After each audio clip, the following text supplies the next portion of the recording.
Obrigada, meu caro senador Paulo Paim, meu companheiro de bancada. Fizemos e trilhamos juntos uma campanha, senador Assir, em 2010. Haviam 2 vagas, como haverá o ano que vem, em 2010, e juntos fizemos uma campanha respeitosíssima.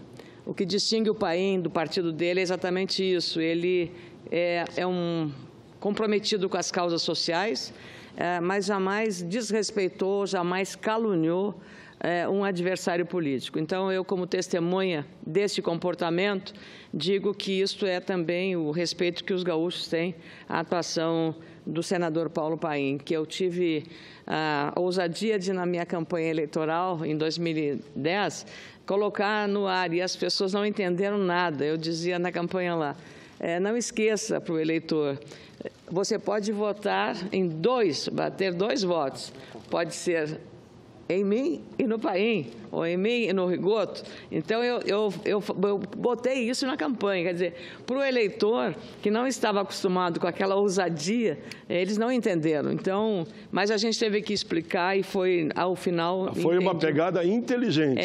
Porque... Vote em mim e pode votar num deles dois. Um dele é o Paim, às vezes as pessoas, a gente ouvia as pessoas na rua, né, gravava tudo certinho, e em quem você vai votar? A pessoa declarava, eu vou votar no Paim. E o segundo voto, da Anamélia, ou então, voto na Anamélia e no Paim. Então, esse jogo foi uma coisa, eu acho assim que é uma contribuição da responsabilidade política que a gente tem, não vejo que seja diferente nos outros estados, em que aqui é uma convivência dos senadores, e até participamos certa vez de um programa na TV Senado, o senador Paim, o senador Pedro Simão e eu, e as pessoas mandaram mensagem porque em outros estados era impossível fazer, o diálogo não era diálogo, era uma briga, né, entre os adversários. E nós não. Nossa causa é uma só, é o Rio Grande. E é uma causa, as causas que nós defendemos. Então, ficou muito claro ali o senador Simão com aquela defesa das questões institucionais, da democracia, o senador Paim com as causas sociais e eu fazendo uma clínica geral, meio de campo, o setor agropecuário, o setor da infraestrutura, saúde, que é uma área que hoje eu estou muito envolvida com a área de saúde, pelas deficiências que nós temos. Então, compusemos ali as mensagens que a TV Senado recebeu, era exatamente destacar esse comportamento de equilíbrio que é a obrigação nossa. Agora, um pouco reflete a violência que a gente tem visto aqui.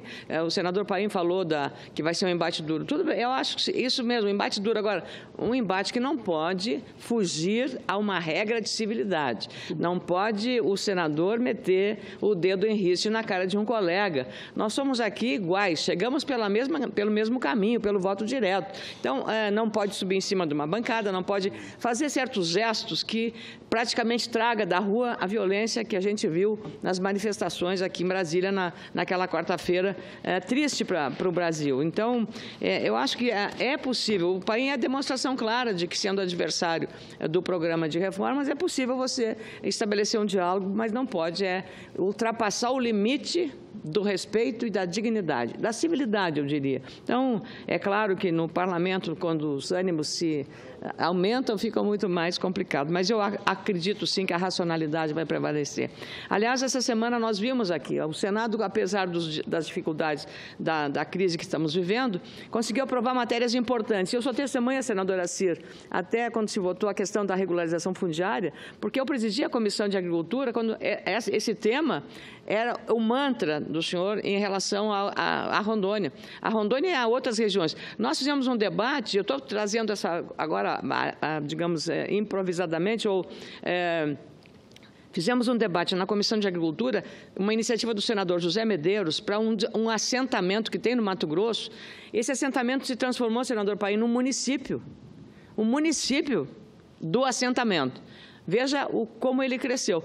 Só que o município foi instalado, foi eleito o prefeito, só que ninguém tinha titulação das suas áreas. As áreas que eram uma parte de uma colonização e reforma agrária feita naquela região do Mato Grosso. E próspero, os líderes vieram falar uma coisa assim inacreditável do ponto de vista do direito individual. Ora, se o Estado brasileiro fez a repartição daqueles lotes, fez a doação, mas não fez o principal.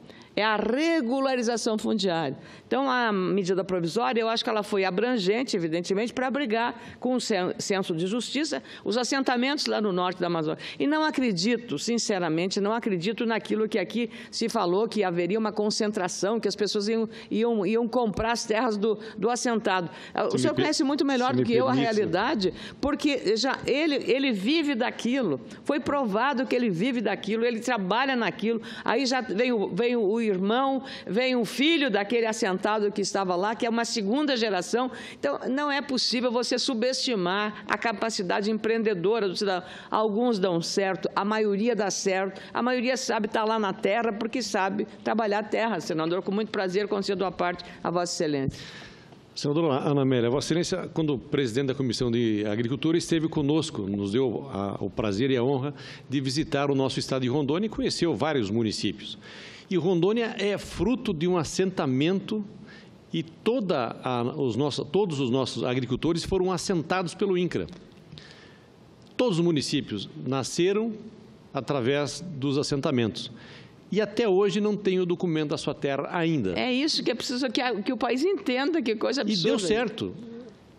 O assentamento de Rondônia deu certo, tanto é que Rondônia hoje é o quarto exportador próspero de carne do Brasil. E caminha para também produzir grãos e começa a industrializar o que produz também. Então, o que nós queremos? É levar cidadania a essas pessoas. Como pode? Famílias há 20, 30 anos que saíram do seu Rio Grande do Sul, do Paraná, Santa Catarina, do Espírito Santo, de Minas Gerais, estão lá trabalhando há mais de 30, 40 anos na terra que ganharam do governo através do assentamento que o INCRA fez, mas não possui ainda o título definitivo, o documento, a escritura da sua terra. Então, essa medida provisória, ela foi importante. Houve um debate aqui caloroso, mas muito respeitoso, e votamos, aprovamos, a maioria venceu, e agora nós queremos ver isso implementado. E conseguimos colocar um projeto que... Foram só 13 votos contra, senador. 13? Só votos. 13? 13 votos. 12 votos. 12 votos. 12 votos. 12 é o número do seu partido. 12. Por isso que eu não esqueci. Não esqueci. 12. Então, por isso que ele o número do seu partido. 12, para marcar bem. 12. Então, nós conseguimos incluir nessa medida provisória um projeto de lei de minha autoria, que é a transferência das terras da União para o Estado de Rondônia, para que o Estado possa fazer a regularização. Claro. Pois o Estado conhece melhor as suas necessidades, tem a equipe do governo para fazer essa regularização, junto com o INCRA, em parceria com o Terra Legal, que hoje eu acho que não está mais atuando da forma que vinha atuando, mas o INCRA, por sua vez, tem todo um grupo de pessoas, técnicos, capacitados para assessorar o governo do Estado para fazer essa regularização. Portanto, eu entendo que foi um avanço a aprovação da medida provisória 759. Eu entendo exatamente isso, senador. Veja, não se imagina, porque a regularização dá cidadania ao proprietário daquela terra que ele passa a ser o dono. Não é o Estado, porque ele está ocupando uma terra cedida, né? Ele foi ali assentado e aquilo continua sendo pertencente ao Estado brasileiro. Na hora que ele é titulado para ele passa a pagar o fundo rural, ele passa a pagar os impostos todos decorrentes do uso daquela terra, ele passa a exercer a cidadania. Da mesma coisa em relação às chamadas lajes nas favelas do Rio de Janeiro, ou as áreas aqui em Brasília, muitas delas griladas. Então, você cria um espectro de legalização, porque senão você acaba estimulando. Se você não faz uma regularização séria, correta e adequada, você acaba estimulando mais invasões, mais problemas em relação à ocupação fundiária no país. Então, eu acompanhei aquele debate com muita atenção. Agora há pouco, o senador Assir, conversando fazendo uma parte ao senador Paim, que fez um relato do livro que ele faz, é uma boa contribuição no debate das questões sociais e das reformas que estamos examinando, sobre a questão da corrupção. Senador Assir, eu imagino que se nós reduzirmos a corrupção no Brasil, e por isso a relevância da Operação Lava Jato, que muitos criticam, só esse serviço tem uma relevância incrível. Especialistas ingleses, ou especialistas nessa área de aferição do custo da corrupção, eles chegaram à conclusão que só no Brasil, o que ingressaria sem corrupção à economia seria de 200 bilhões de reais. 200 bilhões de reais. E a cada 1% de aumento de corrupção, 1% de aumento de corrupção, no caso brasileiro, representa uma queda de 0,13% no crescimento do PIB, ou seja, da economia de toda a produção. É uma doença gravíssima, é o pior câncer que uma nação possa ter, senador, a corrupção. E o pior é que ela está hoje disseminada como câncer, aquelas raízes que o câncer vai contaminando, senador Paim, ela pega não só um agente político, ela pega o empresário, o setor privado, ela pega um agente do governo federal, dos estados, dos municípios, ela pega agentes da justiça, um juiz, pega um promotor, pega até um policial que esteja fazendo a investigação. O problema é esse. E a gravidade é a mesma em relação ao narcotráfico, ao tráfico de drogas, que tem igual perigo, igual dano. Ontem foi preso no Rio de Janeiro um volume de artefatos de altíssimo calibre, contrabando, vindo de Miami. Falava-se que a entrada era pelo Paraguai, agora de Miami, vinda por navio. Escondidos essas rifles de grosso calibre, metralhadoras, uma série, fuzis, AR-15, armamento para nenhum exército botar defeito. Nenhum exército. Tudo aí, contrabando para onde? Para o tráfico de drogas. Então, a proteção. E hoje imagina quantas outras cargas têm entrado sem que não tivesse sido apreendida essa carga. Conseguiram apreender, mas o crime organizado ele está tão avançado tecnologicamente que ele vai encontrar uma outra forma de fazer o mesmo contrabando de outra fonte, mas ele vai trazer a arma que ele quiser. E nós estamos desprotegidos, senador. Um agricultor, um produtor rural do seu estado, do meu, não pode ter uma arma para se defender lá no Cafundó, lá naquele rincão remoto. Não pode. Mas o bandido pode receber, senador Paim, essa quantia de armas. O que você diz, nós políticos, para aquele pobre agricultor que está lá suando, tirando o seu leite? Aquilo que o senador Paim aqui fala, que eu falo também, do agricultor familiar que não tem direito e entra um bando de ladrões, bandidos, massacram a família, assaltam a casa, levam tudo e ainda às vezes matam, se viciam e estupram. E não pode o agricultor ter uma arma para se defender dentro da sua casa. Então, nós temos que ter um pouco de consciência em relação ao aumento da violência. E é uma injustiça que a gente não dê a esse pequeno agricultor, essa pessoa que está desassistida em todos os aspectos. Ele não tem estrada, ele não tem escola, não tem energia elétrica, às vezes, e não tem sequer o direito de ter uma autodefesa. Que a autodefesa vai se dar através de ter uma arma na sua casa. Eu não sou uma pessoa que defenda a violência nem o armamentismo, não. Mas é uma questão da lógica nesse processo. Você dá um poder extraordinário ao bandido e retira toda a capacidade da autodefesa do cidadão indefeso que está lá na sua casa. Então, acho que é um tema que nós temos que tratar em relação a isso. E veja só, o senhor estava falando aqui, muito interessante, sobre a Operação Lava Jato. E muita gente achou que maravilha, que multa que vão fazer para o JBS. Uma multa. Sinceramente, quando a multa é muito grande, eu desconfio que é multa para não pagar. E aqui, hoje, num artigo do Reinaldo Azevedo, um jornalista muito bem informado, ele escreve o seguinte: conforme apontou esta Folha de São Paulo, que saiu na Folha de São Paulo, o artigo do Reinaldo Azevedo, a correção da multa aplicada ao JBS se fará pelo IPCA apenas, que está em 4,08% no acumulado de 12 meses. A taxa de retorno da JBS chega a 12,34%. 12,34%, o retorno. Marcos Pieluch, professor de finanças, pegou a calculadora, ali usou a palavra, sacou a calculadora e descobriu que para pagar a dita cuja multa milionária, bastaria os irmãos Batista investir hoje 5,3 bilhões no próprio negócio. Continua sendo um negócio da China.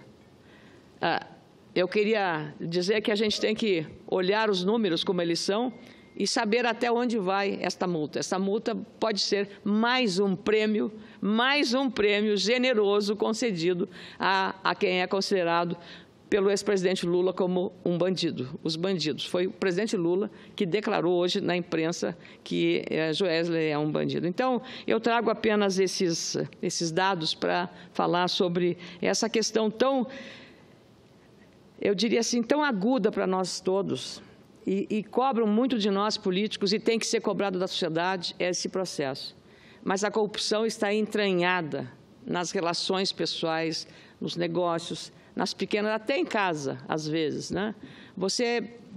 Se você nas famílias começar a vasculhar também o comportamento, você vai encontrar alguns casos que demonstram o crescimento de uma tendência de uma cultura do levar vantagem em tudo, de ter aí essa tendência a você praticando aquilo que você condena, que é praticado aqui. Então, nós temos que ter uma seriedade e que a ética não pode ser terceirizada, temos todos que trabalhar intensamente. Eu termino aqui meu pronunciamento, senador, fazendo uma ponderação. Eu tenho conversado com os líderes da oposição aqui na casa, falei com o senador Humberto Costa, falei com o senador Randolfo Rodrigues, que são muito ativos, falei com o senador Ferraz.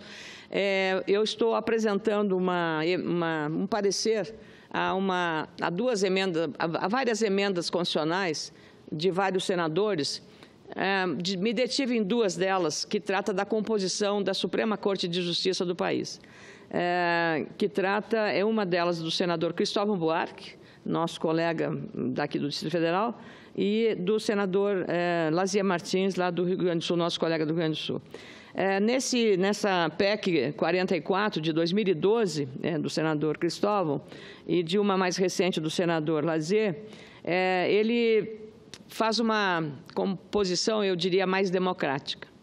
Primeiro, a escolha do ministro do Supremo será através de uma lista tríplice formada pelo presidente, um colegiado vai definir, pelo presidente do Supremo Tribunal Federal, o presidente do STJ, do TST, do STM, do TSE, do Procurador-Geral da República, do Defensor-Geral Federal e o presidente do Conselho da OAB. Então, veja que aqui está o campo jurídico inteiramente representado. Então, eles vão indicar, esse conselho indicam três nomes. Esses nomes precisam ter mínimo de 35 anos de idade, máximo de 65 e 15 anos de exercício na advocacia ou na área do direito. 15 anos. E ele terá um mandato, o presidente escolhe, manda para o Senado para escolher, e ele terá um mandato de 10 anos. 10 anos, não podendo ser reconduzido. 10 anos é o mandato de um ministro do Supremo Tribunal Federal. E, se ele quiser, quando sair, concorrer a um cargo eletivo, presidente da República, senador, deputado, qualquer cargo, prefeito, ele terá que fazer uma carência ou uma quarentena de 5 anos. Talvez essa data esse prazo seja um pouco elástico demais, que foi a ponderação que eu recebi de alguns, mas isso é exatamente o exercício do debate que nós vamos tratar em relação a isso. Uma das questões que trata da inelegibilidade é que os ministros do STF não podem se eleger para qualquer cargo efetivo, como eu disse, 5 anos até exercido o cargo. E eles serão nomeados pelo presidente da República e terá exatamente a composição dessa forma. Eu penso que nós nos igualamos a todos, é evidente que no atual sistema constitucional, a forma que vai ser seguida. Isso será para quando terminar a escolha, para as escolhas futuras das novas vagas. Queria, por fim, senador, a gente fala muito das crises, mas eu quero falar de de um episódio ou de um evento que eu participei recentemente em Canela, no Rio Grande do Sul, onde é o meu domicílio eleitoral e onde eu tenho residência. E a minha terra é Lagoa Vermelha, que fica ali próximo. E lá em Canela, eu participei com o prefeito municipal, o secretário de Educação, de um evento que se realiza há 18 anos. Chama-se Semana do Bebê. Parece você olhar a Semana do Bebê, mas o trabalho que especialistas na primeira infância e também nos exames neonatais faz é fantástico. Para se ter uma ideia, o índice de mortalidade infantil em Canela caiu de, se não me falha a memória, porque eu estive lá e não o número, de 25 para apenas 3 no ano. Tudo atribuído à prevenção e ao cuidado redobrado com as crianças. Então, a morte num parto, por exemplo, ou logo em seguida, nos primeiros dias de nascido do bebê, todos esses cuidados são vistos, são repassados. E o mais importante é que esse modelo, aí é feito um desfile dos bebês, a cidade fica toda ela cheia de cegonhas pela cidade, com berços, e há todo o envolvimento da comunidade na Semana do Bebê. O ministro Osmar Terra, que tem se especializado no estudo da primeira infância, fez até cursos na Universidade de Harvard, nos Estados Unidos, com vários senadores e senadoras e deputadas, tem participado desse evento. E o mais importante, a cidade de Recife copiou o modelo, fez uma adaptação e é um grande sucesso em Recife. E uma cidade da Inglaterra, também tendo tomado conhecimento desse evento, também está fazendo a mesma iniciativa nessa cidade da Inglaterra.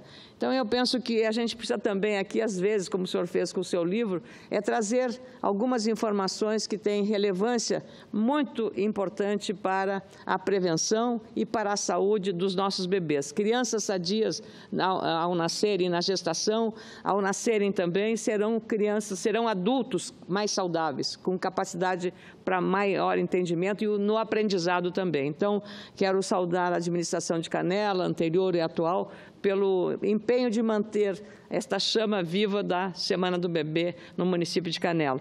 E, por fim, senador, o senhor que é gaúcho, e falo para os gaúchos também, eu participei em Bagé, na última sexta-feira, de um evento muito importante para o tradicionalismo. O movimento tradicionalista gaúcho, o MTG, que completou 50 anos, ele realiza todos os anos um evento chamado Ciranda Cultural das Prendas. É uma espécie de Miss Brasil, só que, no caso das prendas, elas vão com as famílias, um evento que reúne toda a família, todo o CTG da cidade, na cidade escolhida, onde é a prenda eleita naquele evento. Lá elas são submetidas a uma espécie de sabatina sobre questão de culinária, questões culturais, a história, a tradição, a vestimenta, tudo que envolve a tradição do Rio Grande do Sul. E são jovens, então são 3 níveis, infantil, adolescente e adulta. A prenda mirim, a prenda infantil e a prenda adulta. E foi escolhida a prenda de Campo Bom. Então, a próxima reunião da Ciranda Cultural das Prendas será em Campo Bom. Em Bagé, foi uma festa que reuniu cerca de 5.000 pessoas para este evento, movimentando a comunidade, a cidade, e nós percebemos o acolhimento de uma cidade, Bagé, muito, como é que se diz, famosa pela sua culinária, não só pela criação de cavalos crioulos, um centro muito importante, inclusive de repercussão internacional, mas um acolhimento muito grande de todos que foram para lá para participar da Ciranda Cultural das Prendas. Talvez isso distinga o Rio Grande do Sul, senador Assir, e eu tenho certeza que lá em Ji-Paraná e lá em Porto Velho tem CTG também, né? E no dia 20 de setembro todos se reúnem para comer uma costela de 12 horas e tomar muito chimarrão e contar os causos e muito fandango, né, que é o baile dos gaúchos. Então, eu acho que nós, com isso, mostramos que a integração é muito grande, senador Paim, e os nossos centros de tradições gaúchas têm esse trabalho de mostrar valores da família, os valores da ética, e a Ciranda Cultural das Prendas é um dos eventos mais importantes. Queria saudar, então, os líderes do movimento tradicionalista gaúcho do Rio Grande do Sul. Muito obrigada, presidente.